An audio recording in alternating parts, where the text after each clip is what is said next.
¿Qué nuevos datos hay sobre el 11M? La aparición de los restos de un vagón abre la puerta a nuevas conjeturas. ¿Se volverá a abrir la vía judicial? ¿Conoceremos algo sobre los explosivos utilizados? Para responder a estas y otras cuestiones, tenemos hoy aquí en Periodista Digital a Luis del Pino, periodista y amplio conocedor del 11M. Don Luis del Pino, buenos días y muchísimas gracias por aceptar la invitación en Periodista Digital.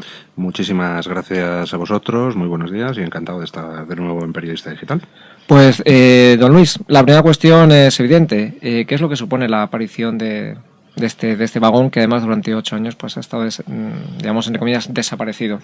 Pues vamos a ver, yo me encantaría poder lanzar campanas al vuelo y decir que va a servir para resolver todo lo que no sabemos sobre el 11M, pero sería mentira. O sea, lo cierto es que estamos hablando de unos restos que han estado ocultos durante 8 años. Son restos, por tanto, que han podido en esos 8 años ser manipulados por cualquiera. Por tanto, su valor probatorio será limitado. Químicamente no tienen valor probatorio alguno porque los restos que hubiera lo más probable es que hayan desaparecido en 8 años de mala conservación y además, pues como decía, nadie nos garantiza que no pueda haber ido alguien allí a contaminar esos restos con algún componente químico indeseado.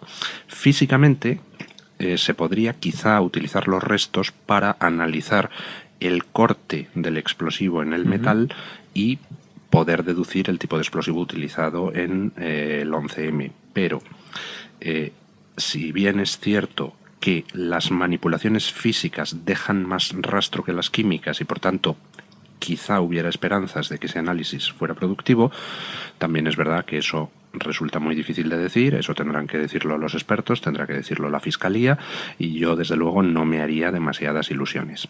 Ahora bien, ¿para qué nos pueden servir estos restos? Pues para una cosa muy importante.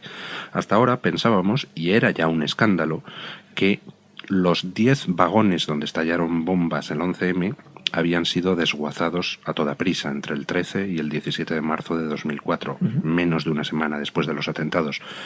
Lo que estos restos que hemos descubierto ponen de manifiesto es que la realidad es todavía más escandalosa. Se desguazaron a toda prisa en menos de una semana 9 de los 10 vagones. Pero otro se conservó, pero se conservó en secreto. Esos restos que hemos descubierto no constan en el sumario. No se comunicaron, que nosotros sepamos, al tribunal del 11M y desde luego se les ocultaron a los peritos a los que el tribunal del 11M encargó averiguar los explosivos usados en la masacre. Y la pregunta es muy clara. ¿Por qué? Si la policía y la Guardia Civil, como nos consta, sabía que esos restos estaban ahí, ¿por qué se le ocultó a los peritos del tribunal del 11M? Eso es un escándalo en sí mismo. ¿Qué motivo había para la ocultación? Y yo espero que la Fiscalía, además de ver si los restos tienen valor probatorio, nos diga cuál es la razón para que esos restos se mantuvieran en secreto tirados en una empresa de Madrid. ¿Hay alguna posibilidad con la aparición de estos restos? Porque precisamente hace cuestión de unos días se cerró, digamos, otra vez la posibilidad de esa vía judicial, la investigación que había iniciado Corocillán, que se pudiera volver a reabrir la posibilidad de la vía judicial, volver a juzgar, digamos, este hecho. Vamos a ver, la posibilidad de que esa causa que la juez Corocillán estaba instruyendo se reabra, yo supongo que es remota, pero vamos, tampoco soy un experto jurista, ni estoy personado en esa causa, por tanto, eso lo tendrán que decir la juez Corocillán, la Audiencia Provincial de Madrid, los abogados allí presentes o algún experto jurista que sea capaz de desentrañar todas las complicaciones de ese caso. Personalmente creo que existen pocas posibilidades de que esa causa de Corocillán se llegue a reabrir. Ahora, lo que sí es cierto es que el pronunciamiento del fiscal general del Estado, don Eduardo Torres Dulce, diciendo que ha ordenado a la Fiscalía de Madrid investigar qué ha pasado con estos restos y ver si ha podido haber algún delito de obstrucción a la justicia, indica que, por lo menos, ya se ha abierto una vía. La Fiscalía de Madrid tiene que investigar esos restos, tiene que determinar qué es lo que ha sucedido para que esos restos se mantuvieran ocultos en secreto. Por tanto, hay una vía abierta. La Fiscalía de Madrid no sé si mandará eso al juzgado de la juez Corocillán o si abrirá otra causa que recaerá en otro juzgado. Pero bueno, hay una vía abierta. Ahora bien, a mí el anuncio de Eduardo Torres Dulce me parece enormemente importante por otra razón. Al margen de porque haya ordenado que se investigue este aspecto concreto, lo importante del anuncio de Eduardo Torres Dulce es que sienta precedente. Imagínense, por ejemplo, nuestros espectadores, ¿qué hubiera pasado si esa información escandalosa que el periódico El Mundo sacó hace ya bastantes semanas sobre la posible compra de testigos de cargo se hubiera sacado ahora? Es decir, ya con el cambio de fiscal general del Estado, pues que posiblemente también hubiera dado lugar a aquella información a una investigación de oficio por parte de la Fiscalía. Y de cara al futuro, si mañana o pasado mañana o dentro de una semana o un mes los medios de comunicación ponen sobre la mesa nuevos datos escandalosos del 11M con suficientes evidencias probatorias, la Fiscalía volverá, supongo yo, a actuar. Es decir, hemos abierto brecha en el muro de silencio institucional en torno al 11M. Y eso es lo más importante que podía pasar. ¿Llegará a buen puerto la investigación que se inicie con respecto a estos restos? Pues no lo sé, pero sí que puedo garantizar una cosa. Los medios que estamos investigando el 11M vamos a seguir investigando, vamos a seguir sacando datos. Para que se hagan una idea nuestros espectadores, hay noticias que hemos publicado que nos han llevado más de 2 años y medio contrastarlas, atar todos los cabos, cerrar todos los puntos débiles, verificar las fuentes y, por supuesto, ahora mismo nosotros tenemos en cartera informaciones que consideramos importantes y que iremos sacando a medida que las vayamos cerrando, y me supongo que otros medios que investigan el 11M estarán en la misma situación. Por tanto, a pesar de todos los intentos de muchos por cerrar el 11M, en los próximos meses seguirán saliendo informaciones escandalosas. Dicen los expertos que, evidentemente, en los restos ahora que se han encontrado, vagón, incluso creo que alguna estructura que se ve afectada por las bombas en Atocha, prácticamente ahora mismo, pues con los años que han pasado y sobre todo por las distintas condiciones de temperatura, prácticamente sería inservible lo que las pruebas ahora mismo que se pueden hacer. Pero dicen que si se encontrase alguna, digamos, ropa o restos de ropa precisamente pues de la gente de heridos o incluso de alguna persona fallecida, que igual se habría alguna posibilidad, digamos, de poder empezar a ver qué tipo, digamos, de explosivos se utilizó realmente en los atentados de Atocha. Las ropas son objetos que impregnan muy bien los restos de explosivo y, por tanto, efectivamente se pueden utilizar para determinar qué es lo que ha estallado en una masacre terrorista.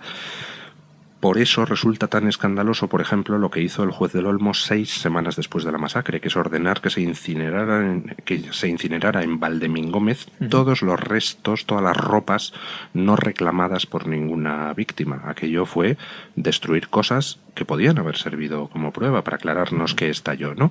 Si ahora apareciera ropa de que la gente hubiera podido llevar aquel día durante el atentado, pues a lo mejor podía conservar alguna impregnación de explosivo, pero estaríamos en el mismo problema. ¿En qué condiciones se ha almacenado esa prueba? ¿Qué garantía tenemos de que en 8 años esa prueba no ha sido manipulada? Es decir, ¿qué garantía tenemos de que alguien no esté tratando de intoxicar presentando algo que en realidad ha sido impregnado a posteriori? Es muy difícil. Si no ha habido una cadena de custodia de un objeto, poca base probatoria puede tener.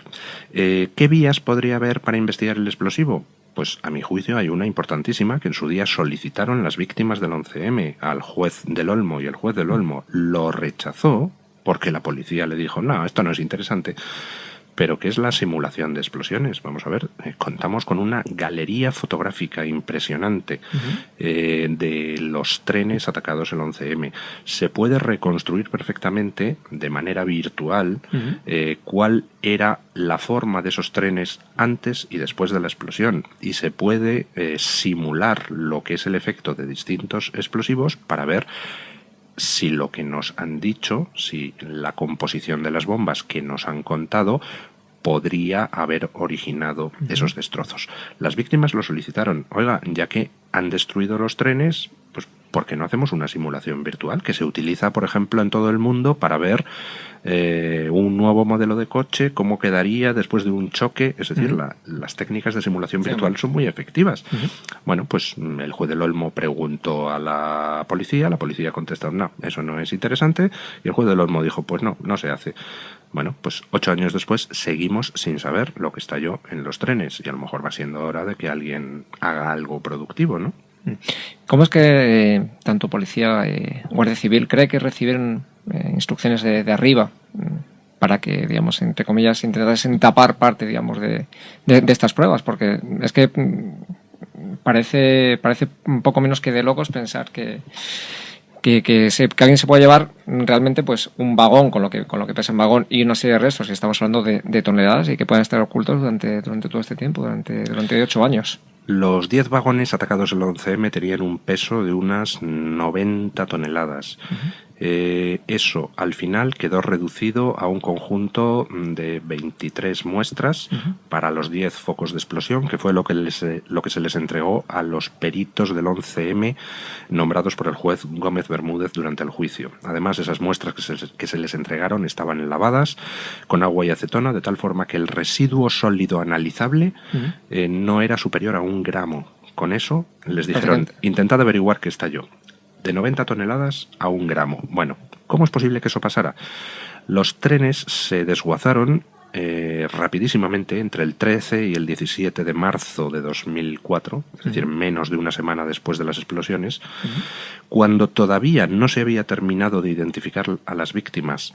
Ya había gente en Renfe preguntando a las empresas que compran la chatarra cuánto pagaban por la chatarra de esos trenes. O sea, es que es tan brutal como eso. Y la pregunta es, ¿quién dio la orden de destruir los trenes? Pudo haber, me preguntabas, órdenes de arriba hacia la policía, hacia la Guardia Civil. Bueno, pues lo triste es que a fecha de hoy nadie se ha querido responsabilizar de esa orden de destrucción. La juez Corocillán ha estado preguntando a personal de Renfe, ha estado preguntando a personal del TEDx, ha estado preguntando a policías de otros cuerpos. Nadie ha sido capaz de decir, yo ordené la destrucción. En el sumario, en los 150.000 folios del sumario del 11M, no consta orden de destrucción de los trenes. Y dices, un momento, si no consta orden judicial de destrucción de los trenes, ¿cómo es posible que alguien se atreviera a destruirlos? Bueno, pues eso es lo que estaba investigando la juez Corocillán, y le han cerrado la causa de la noche a la mañana. ¿Por qué? ¿Hay alguien que no quiere que se responda a esa pregunta? Pues me supongo que hay alguien que no quiere que se responda a esa pregunta, porque claro, en el momento en que alguien se responsabilice de haber dado la orden de destruir los trenes, la siguiente pregunta que hay que hacerle a esa persona es, ¿y usted por qué da esa orden que contraviene la ley de enjuiciamiento criminal, que obliga a mantener las pruebas de un atentado, y más si es el atentado mayor de la historia de Europa? Estamos hablando, por ejemplo, en el caso del accidente de Spanair del 2008, donde aún se mantienen los restos, pues además se sigue investigando cuáles pudieron ser las posibles causas de un accidente, y eso fue un accidente que no fue un atentado, en este caso siendo un atentado con mayor razón para haber mantenido estas pruebas el tiempo que hiciera falta.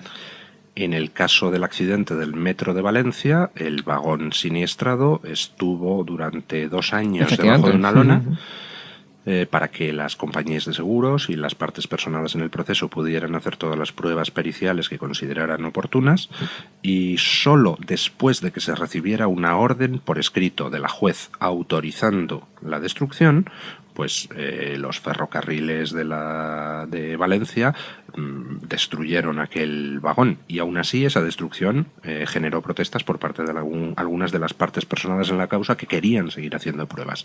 Bueno, pues aquí resulta que en efecto esos 10 vagones, que no eran producto de ningún accidente sino de la mayor masacre terrorista de Europa, pues resulta que alguien los destruye en menos de una semana después de producirse la masacre.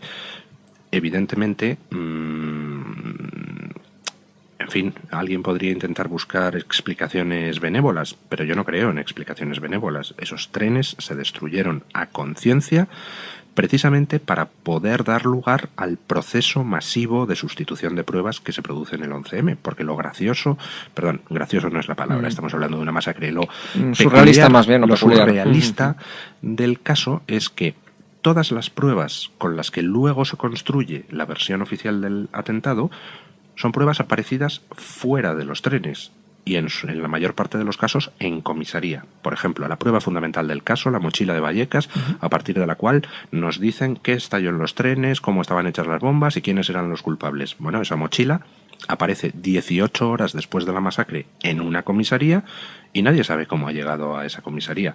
Pues ahora pongamos en una balanza las dos cosas. Por un lado, se desguazan rapidísimamente todos los escenarios del crimen, es decir, se eliminan todas las pruebas directas y por otro lado empiezan a aparecer pruebas en comisaría. Pues no hace falta ser demasiado susceptible para pensar que ese proceso fue deliberado, es decir, se destruyen los escenarios originales para poder sustituir las pruebas originales por otras pruebas que nos dirijan hacia los culpables que la versión oficial quiere establecer, con lo cual, pues cualquier persona con un mínimo de raciocinio dice, un momento, ante este panorama, lo que cabe deducir es que estos culpables que nos han presentado no son los reales, porque si hubieran sido los reales no habría habido necesidad de desguazar y destruir los escenarios originales ni de ocultar las pruebas originales. No habría habido necesidad de inventar pruebas al margen de los escenarios originales. Por tanto, ¿qué es lo que se está intentando ocultar con el 11M? Es decir, nos han presentado estos culpables falsos para ocultar a qué culpables verdaderos. Bueno, pues ahí ya entraríamos en el terreno de las hipótesis, cada cual puede tener la suya, pero yo desde luego lo que sí quiero reclamar es una cosa. Independientemente de qué es lo que crea cualquier persona, alguien puede creer que el 11M fue en efecto un atentado islamista, o que fue un atentado de ETA, o que fue un atentado de servicios secretos extranjeros, o que fue un atentado de nuestras propias cloacas del Estado. Que cualquiera crea lo que quiera, pero que todo el mundo sea consciente de que seguimos sin saber qué fue lo que pasó el 11M y que es obligación de todos, crean lo que crean, investigar qué pasó. Investigar hechos, no hipótesis, hechos. Y al final los hechos nos conducirán a una hipótesis correcta. Yo pienso que a veces el 11M se envenena en muchos medios de comunicación y se lo trata de presentar como una especie de pelea de derechas contra izquierdas, PP contra PSOE. Todo eso es basura. El 11M es un atentado donde murieron 193 personas, 1.800 resultaron heridas y una democracia no se puede permitir que un atentado masivo de esas características quede sin esclarecer. Lo cometiera quien lo cometiera.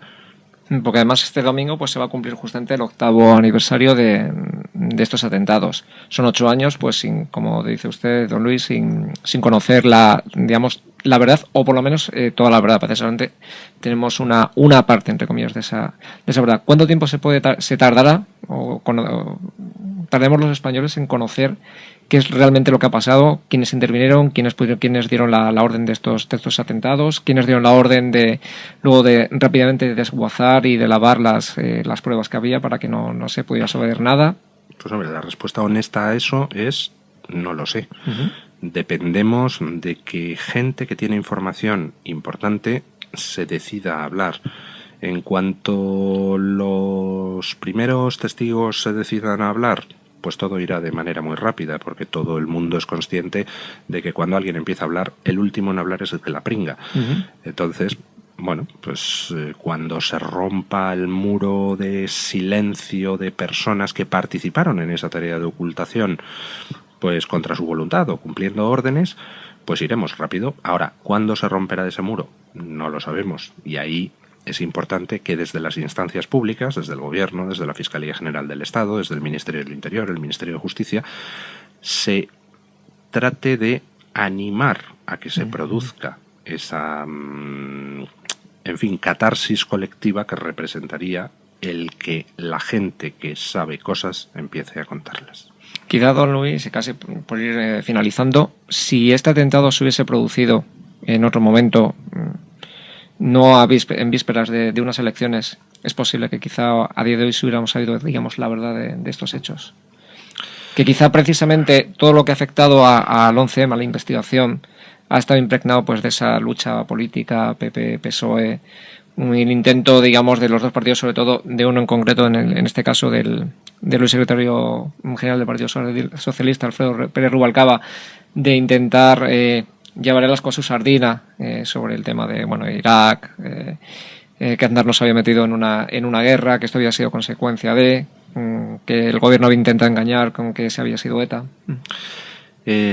Vamos a ver, si este atentado se hubiera producido en otras fechas no inmediatas a unas elecciones, pues indudablemente no estaríamos hablando de lo que estamos hablando, en el sentido de que habría sido un atentado terrorista más, que habrían investigado las fuerzas y cuerpos de seguridad del Estado con la misma normalidad con la que han estado investigando 30 años otros atentados terroristas, porque desgraciadamente para nosotros, nuestras fuerzas y cuerpos de seguridad del Estado, pues hombre, un poquito de experiencia en temas terroristas tienen, y la mayoría de las veces son capaces de hacer pues lo que uno espera en un caso de terrorismo: rebuscar entre los restos de una explosión hasta encontrar lo que ha quedado del iniciador, lo que ha quedado del detonador, y son capaces de reconstruir el artefacto que se ha utilizado en todos los atentados terroristas, salvo, caramba, en el 11M, donde tenemos 10 explosiones y entonces en los trenes no se encuentra nada, no se encuentra ningún resto de detonador, ni de iniciador,